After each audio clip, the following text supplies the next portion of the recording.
मालूम है कि पूरा जो चारा घोटाले की लड़ाई चली थी उसमें मैं वकील था सीबीआई इंक्वायरी कराने के लिए। स्वर्गीय सुशील मोदी पिटिशनर थे और भी कुछ मित्र थे। उस पूरी लड़ाई में कांग्रेस पार्टी ने कभी भी लालू का विरोध नहीं किया। लूट का ये 2000 करोड़ का घोटाला था। लालू प्रसाद कन्विक्टेड हैं। किसी को भी राहत नहीं मिली। किसी का मतलब किसी को राहत नहीं मिली। एक छोटे भी सप्लायर थे तो उनको भी पूरा 1 साल 2 साल की सजा। आईएएस ऑफिसर गए, इनकम टैक्स ऑफिसर गए, मंत्री गए, मुख्यमंत्री गए। दूसरा, लालू प्रसाद अभी भी रेलवे घोटाला के मामले में चार्जशीटेड हैं, आपको पता है ना। और जमीन दो नौकरी लो, उस पर भी चार्जशीटेड हैं। दिल्ली में ही केस चल रहा है। उसमें श्रीमान तेजस्वी यादव भी हैं, राबड़ी जी भी हैं। क्या कांग्रेस पार्टी ने कभी कोई टिप्पणी की है क्या? एक बार भी कहा है क्या?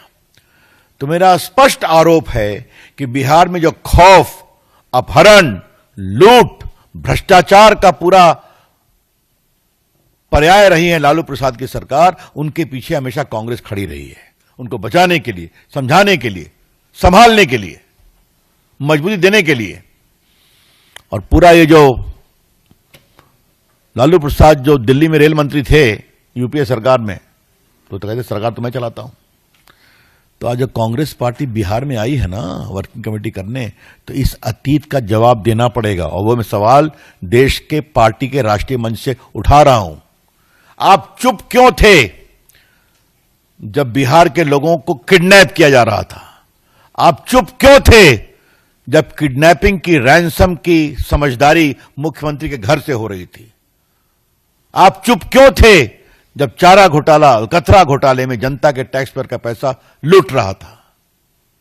आप चुप क्यों थे जब पूरा बिहार जातिगत नरसंहार का पर्याय बन गया था? यह बड़ी बात है। तो जब आप 85 साल के बाद आए हैं बिहार में करने के लिए अपनी वर्किंग कमेटी, तो हिसाब तो देना पड़ेगा ना। तो मैं हिसाब मांग रहा हूं आज। मित्रों, सर पर हम लोग की बहुत बातचीत हो चुकी है, तो मैं उस पर आज कोई टिप्पणी नहीं करूंगा। लेकिन राहुल गांधी जी ने फिर उठा दिया है बेरोजगारी का मामला। और बेरोजगारी के साथ, बेरोजगारी इसीलिए है कि चुनाव जालसाजी से जीता गया है। आज उनका पब्लिक स्टेटमेंट है।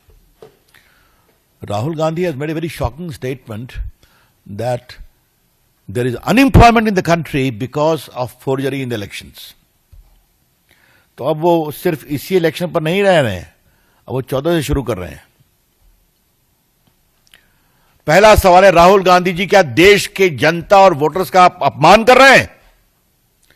30 साल के बाद नरेंद्र मोदी जी को पूर्ण बहुमत की सरकार बनी। 14 में, 19 में।